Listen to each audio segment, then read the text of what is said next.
विवेकानंद जी महाराज का आयु बहुत कम थी, वो क्या नहीं है ना। भगवान शंकराचार्य जी भी बहुत दिनों तक नहीं रहे, लेकिन उन्होंने क्या से क्या नहीं किया, है ना। श्री ज्ञानेश्वर जी महाराज बहुत अल्प समय में चले गए। हम जी कैसे रहे? हम ठाकुर जी के लिए जी रहे हैं कि संसार के लिए जी रहे हैं?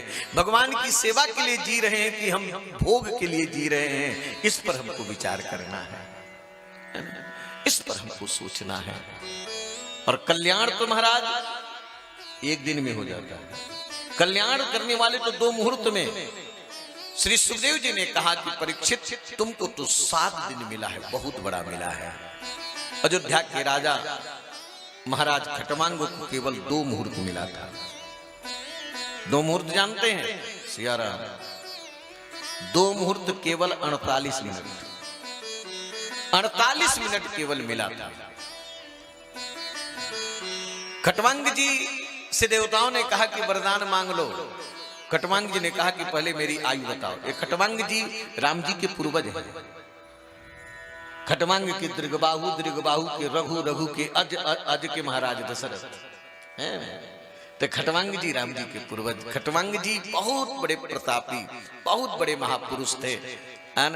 ये कभी कभी असुरों को परास्त करके देवताओं को विजयी बनाते थे। एक बार देवताओं ने कहा कि आप वरदान मांग ले। तो खटवांग जी ने कहा कि मेरी आयु कितनी है? कहे बस केवल 2 मुहूर्त, 48 मिनट ही आपकी आयु है कि मैं मृत्युलोक मुझको भेज दो। अब मृत्युलोक आने के बाद श्री खटवांग जी महाराज अपने बेटे को राजा बनाए, और बेटे को राजा बना करके आना और असंग शस्त्र से सारी आसक्ति को त्याग करके और मरते समय भगवान का चिंतन करते हुए अपने शरीर को छोड़े, तो उनको ठाकुर जी का अभय पद मिला, भगवान का धाम मिला। गतमान अभयम हरि। इसलिए बड़ी सुंदर बात ध्यान दीजिएगा, भगवान सुखदेव जी ने कहा कि अंत काल आने पर हर व्यक्ति को अपने को संभाल लेना चाहिए। अब आप लोग कहो महाराज उनको तो देवताओं ने बता दिया कि आपका 2 मुहूर्त है, हमको तो पता ही नहीं, ना कैसे हम समझे कि हमारा अंत कब आ गया? तो अंत का संकेत होता है, और उस संकेत को आप लोग पीछे ढकेल देते हो। अंत हमारा आ रहा है, संकेत क्या है? जब बाल सफेद होने लगे समझ लेना अब तैयारी करो। दशरथ जी का बाल सफेद दिखाई पड़ा कान के पास, तो समझ गए कि अब हमको भजन करना चाहिए, है ना। अब हमको भार मुक्त होना चाहिए। यहाँ सफेद बाल होता है ना, तो काला लोग बनाते हैं। इसी में कई लोग बैठे हैं, है ना, काला बनाते, खिजाब लगाते हैं, बनाते हैं काला, नीचे से निकलता है सफेद, छिपा नहीं पाते। लेकिन बुढ़ापा को छिपाने का प्रयास करते हैं, छिप तो पाएगा। सफेद बाल हो गया तो ठाकुर जी को याद करो, आंख से कम दिखाई पड़े, है ना, दांत साथ छोड़ने लगे, ये सब अंत का संकेत है। और अंत काल आने पर क्या करना चाहिए? हर बुद्धिमान व्यक्ति को असंग शस्त्र से संग को, असंग माने अनासक्ति, असंग माने आसक्ति, असंग से आसक्ति को त्याग दे, और त्याग करके गृहातप प्रवर्जितो, घर छोड़ दे, घर को छोड़ दे, घर छोड़ करके तीर्थ यात्रा में जाए। घर छोड़ने के बाद कहां जाए? तीर्थ में, अयोध्या, वृंदावन, चित्रकूट, कहीं भी चला जाए और जाकर के भगवान का भजन करे, है ना। कैसे भजन करे? बड़ी सुंदर बात, मैं केवल यही संकेत करके फिर कथा का विराम हो, है ना। कैसे करे? देखो, शरीर में जब तक शक्ति है तभी छोड़ दो, है ना। और किसी भी तीर्थ में जाकर के पवित्र नदी में स्नान करें, अयोध्या जाए तो सरजू जी में स्नान करे, चित्रकूट जाए तो श्री मंदाकिनी जी में स्नान करे, वृंदावन जाए तो जमुना जी में स्नान करे, हरिद्वार जाए तो गंगा जी में नहावे, तीर्थराज प्रयाग जाए त्रिवेणी संगम में स्नान करे। पवित्र तीर्थ में स्नान करने के बाद भगवान का भजन करे। यहाँ पर दो प्रकार का ध्यान बता रहे हैं सुखदेव जी, एक ये स्थूल ध्यान, एक सूक्ष्म ध्यान। ये स्थूल ध्यान क्या है? ये स्थूल ध्यान यह है कि संसार में सब जगह परमात्मा को देखो। इस दुनिया में सब जगह किसको देखो? ठाकुर जी को देखो। तो ये स्थूल दर्शन से राग द्वेष की वृत्ति समाप्त होती है। सब जगह हमको अगर भगवान दिखाई पड़ेंगे तो हम किसी से न राग करेंगे न किसी से द्वेष करेंगे। सम्मान करने वाले के प्रति राग न होगा और अपमान करने वाले के प्रति द्वेष न होगा, है ना। तो सब जगह भगवान को देखे सिया राम मैं सब जग जानी, अकरहु प्रणाम जोरि जुग पानी, जित देखो तित श्याम मई है।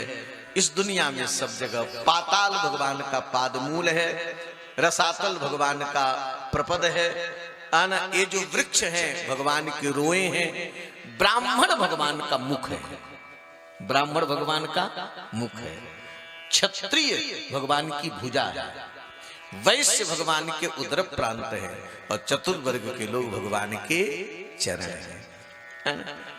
इसलिए अगर हम ब्राह्मण का अपमान करते हैं, ब्राह्मण से द्वेष करते हैं तो भगवान के मुख पर चोट पहुंचाते हैं। क्षत्रिय का अपमान द्वेष करते तो भगवान की भुजा काटते हैं। वैश्य का अपमान भगवान के उदर प्रांत में हम चोट पहुंचाते हैं। और चतुर्थ वर्ग के लोग से अगर हम अपमान करते हैं तो हम भगवान के चरण को काटते हैं। इसलिए किसी से अगर कोई द्वेष करता है तो उसकी अर्चा पूजा को भगवान बिल्कुल स्वीकार नहीं करते हैं। कहते ऐसा पूजन केवल पाखंड है। इसी का अनुवाद प्रेम रामायण में गुरुदेव ने किया है। ये अगर यह आप लोगों की समझ में आ जाए, जरूर इसको ध्यान दे करके सुनना। जो जन्मों का भजत है, नहीं तो ऐसा होगा कि अंधा रस्सी भरे पीछे से पड़वा खाए, कुछ मिलेगा नहीं। अगर यह सरकार की वाणी को अगर स्वीकार कर लो श्रीमद् भागवत जी का, तब कल्याण होगा। भागवत में अर्चा विडंबना कहा गया और प्रेम रामायण में गुरुदेव वर्णन करते हैं कि जो जन्मों का भजत है, करत जगत से द्वेष। मेरा भजन करे और दूसरे से द्वेष करे। जो जन्मों का भजत है, करत जगत से द्वेष, अर्चा पूजा तासु कर है पाखंड नरेश। एक इनकी वाणी है गुरुदेव जी प्रेम रामायण में, और कह कौन रहे हैं? श्री राम जी श्री लक्ष्मी निधि जी से कह रहे हैं कि अगर कोई मेरा भजन करता है और किसी भी प्राणी से द्वेष करता है तो उसका भजन पूजन सब पाखंड है, उसको मैं स्वीकार नहीं करूंगा। तो जब यह स्थूल दर्शन आप करोगे तो आप न किसी से राग करोगे न किसी से द्वेष करोगे, है ना। सब जगह ठाकुर जी दिखे। इस कथा के आयोजक कौन है ना? कौन? माधोदास जी, है ना। मैया दिन नामदेव जी। नामदेव जी महाराष्ट्र के बहुत अच्छे संत हुए, भगवत प्राप्त बहुत उच्च कोटि के महापुरुष। नामदेव जी का जीवन कैसा था? नामदेव जी सब जगह परमात्मा को देखते थे, सब जगह भगवान का दर्शन करते थे। एक दिन नामदेव जी रोटी बना करके रखे, बढ़िया रोटी बना के रखे और घी गरम करके रखे, और सोचे कि पानी लाऊं, फिर रोटी में घी लगाऊं, फिर ठाकुर जी को भोग लगाऊं। और गए वे पानी लेने के लिए, न जाने कहां से कुत्ता आया, अब पूरी रोटी समेट लिया। और समेट के जब लेकर के जाने लगा तो नामदेव जी को लगा कि भगवान कुत्ता बन के आ गए, इनको लग गई भूख। और भगवान बिना, मेरे विट्ठल भगवान बिना घी के सूखी रोटी खाएंगे तो कैसे उनको आनंद आएगा। तो घी की कटोरी लेकर के पीछे दौड़ने लगे। विट्ठल भगवान थोड़ा घी तो लगाने दीजिए, है ना, थोड़ा घी तो लगा लेने दीजिए। और जब घी की कटोरी लेके पीछे दौड़ने लगे, ठाकुर जी कहाँ नहीं है, अब कुत्ते से प्रकट होकर के नामदेव जी के हृदय से लगाए। भगवान ने कहा क्यों नामा, मुझको कुत्ते में भी देख रहे हो? नामदेव जी ने कहा कि सरकार अगर कुत्ते में न होते तो आप आते कहां से? जब कुत्ते में है कहां नहीं आप हैं। तो यह दृष्टि थी तो भगवान मिल गए। अरे मेरे भाई, नामदेव जी के यहां एकादशी को कीर्तन होता था, रोज कीर्तन होता था। तो एकादशी को कीर्तन चल रहा था। एकादशी व्रत बहुत निष्ठा पूर्वक नामदेव जी महाराज रहते थे। एकादशी को कीर्तन चल रहा था तो कीर्तन करने वाले को प्यास लगी। ये हुआ कि पानी लेने कौन जाएगा, कहे चंद्रभागा नदी में तो बहुत बड़ा प्रेत रहता है, मार डालेगा। तो कोई तैयार नहीं हुए। नामदेव जी कहे मैं जा रहा हूं। अब तो प्रेत तो होता, बड़ा लंबा चौड़ा प्रेत दिखाई पड़ा। तो नामदेव जी कहे आए मेरे लंबक नाथ।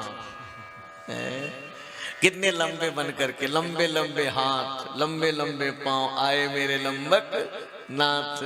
ठाकुर जी कहां नहीं है, उस प्रेत से प्रकट होकर के नामदेव जी के हृदय से लगा। एक दिन बाहर भजन में लगे थे। अब सुनाई दी एक और, भजन में लगे थे, उनके घर में आग लग गई। जब घर में आग लग गई तो गांव के लोग दौड़ दौड़ करके अग्नि में जा जा करके उनके सामान को बचाए। तब तक नामदेव जी को पता चला कि आग लग गई घर में। तो आए तो देखे अग्नि की ज्वाला, कहे ओहो मेरे विट्ठल भगवान अग्नि बन के आ गए। अब लिए सामान, लीजिए विट्ठल भगवान स्वाहा, लीजिए विट्ठल भगवान स्वाहा। पूरा जो भी लोग बचाए थे सब अग्नि में डाल दिया। गांव के लोगों ने कहा बड़ा भगत बना है ना? हम लोग इतनी कठिनाई से अपने जान की बाजी लगा कि इसके घर का सामान बचाए, पूरा ही जला दिया। गांव के लोग पूरे गोष्ठी किए कि कोई भी इसके घर का अब घर नहीं बनाएगा, कोई भी छप्पर नहीं छाएगा, ठंडी में मर जाए, माघ के महीने में मर जाए। नामदेव जी एकदम ठंडी में बाहर पड़े थे, घर तो जल गया था ठंडी में। तो ठाकुर जी आकर के अपनी पीताम्बरी नामदेव जी को ओढ़ा। रुक्मिणी जी से कहे कि रुक्मिणी जी बहुत बढ़िया मौका है, हम तो चाहे तो संकल्प से सब कुछ कर सकते हैं, लेकिन अपने भक्त का घर हम अपने हाथ से बनाना चाहते हैं। भक्त का निवास स्थान में अपने हाथ से बनाऊंगा। रुक्मिणी जी रस्सी पकड़ा रही है, भगवान छप्पर छा रहे हैं। बढ़िया उनका मकान रात में बन करके तैयार, छप्पर बन गया है ना। सवेरे गांव के लोगों ने देखा, अरे गांव में तो सबसे बढ़िया घर नामदेव का है, कहां से कारीगर मिल गया इतना अच्छा कारीगर जो रात्रि में ही सब बना दिया। गांव के लोग आए, कहे कि नामदेव जी उस कारीगर का पता बता दो कि हम वही अपना घर बनवाएंगे। नामदेव जी कहे मैं किसको पता बताता रहूंगा, एक साथ सब लोग आ जाओ, मैं सबको पता लिखा दूं। सब गांव के लोग आए कि नामदेव जी बताइए उस कारीगर का पता कैसे मिले, हमारा घर कैसे बने। नामदेव जी कहे कि सबसे पहले अपने घर में आग लगवा दो। सब लोग अपने घर में आग लगाओ, तभी वो कारीगर मिलेगा, नहीं ऐसे कारीगर मिलने वाला नहीं है। अपने घर में आग लगाने का मतलब अपना अहंकार समाप्त कर दो, अपना अस्तित्व समाप्त कर दो, अपना ममकार समाप्त कर दो। अब उस कारीगर को ही अपना सब कुछ मान लो। जिस दिन उस कारीगर को मान लोगे, उस मेरे विट्ठल प्रभु को मान लोगे, उस दिन सबके घर का, सबके यहाँ का घर बन जाएगा। तो नामदेव जी स्थूल दर्शन करते थे, स्थूल दर्शन किए, इसलिए जगह जगह से उनको ठाकुर जी मिल गए, भगवत प्राप्ति किए।